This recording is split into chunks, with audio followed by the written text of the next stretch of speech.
Welcome to the Slop Temple. We pray this video helps. You begin by disconnecting the battery and removing it from the bike. You must work on a stable, ventilated bench.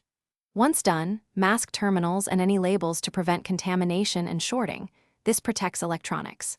Next, take 400-600 grit sandpaper to break the factory gloss quickly, then follow with 800-1000 grit to even the surface.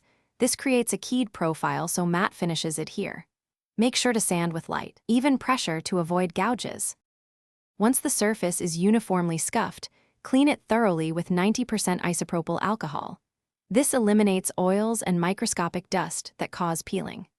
If the case is plastic, use a plastic-specific adhesion primer in 2 light coats so paint bonds correctly. Allow the recommended flash time.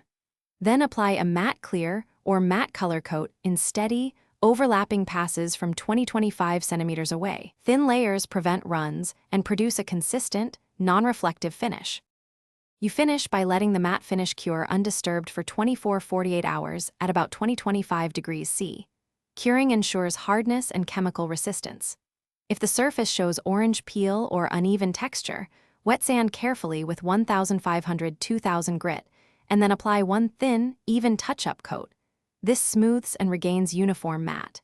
If you see peeling or flaking, stop, strip back to the scuffed substrate, clean with alcohol, and use a better adhesion primer before recoating to ensure. Thanks for watching. Consider subscribing if we helped you.